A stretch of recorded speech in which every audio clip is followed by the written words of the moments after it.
தமிழ் நண்பர்கள் அனைவருக்கும் வணக்கம். அக்கனிச்சிறகு சேனல் சார்பாக இந்த வீடியோவுக்கு உங்களை அன்புடன் வரவேற்பது நான் உங்கள் கௌசி.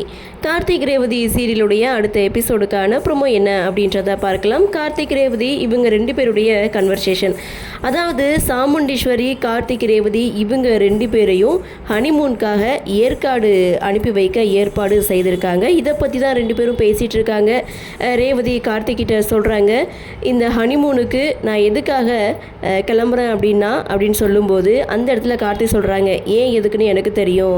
வீட்டில் இருந்தால் உங்கள் அம்மா சடங்கு சம்பிரதாயம்னு சொல்லிட்டு ஏதாவது செய்ய சொல்லிகிட்டே இருப்பாங்க. அந்த டார்ச்சர்லேருந்து தப்பிக்கிறதுக்காக தான் 4 நாளைக்கு சந்தோஷமாக இருக்கிறதுக்காக நீ ஏற்காடுக்கு கிளம்புற அப்படின்னு கார்த்திக் சொல்ல, பரவாயில்ல இந்த விஷயத்திலாவது என்னை நல்லா புரிஞ்சு வச்சிருக்கியே அப்படின்னு சொல்லிட்டு அங்கே உன்னை சமாளிக்கணுமே, அதுதான் பெரிய விஷயமா இருக்குன்னு ரேவதி ஒரு பக்கம் சொல்ல, உங்ககிட்ட பேசி எந்த ஒரு பிரயோஜனமும் கிடையாது அப்படின்னு சொல்லிட்டு கார்த்தி பாய விரிச்சு படுத்துட்டாரு.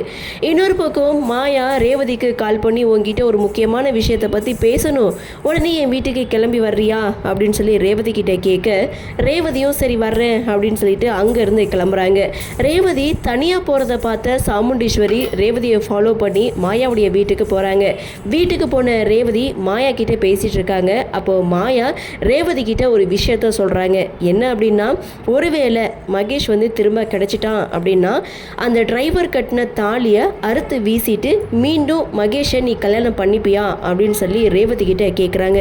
ரேவதிக்கு இது செம ஷாக்கிங்காக தான் இருக்குது. ரேவதியுடைய பதில் என்னவா இருக்கும் அப்படின்ற ஒரு எதிர்பார்ப்போட இந்த ப்ரோமோவை முடிச்சிருக்காங்க. சரி, என்ன நடக்குது, என்ன மாதிரியான சுவாரஸ்யத்தோடு கதைக்கள நகர்வை கொண்டு வராங்க அப்படின்றத நாமளும் பொறுத்திருந்து பார்க்கலாம்.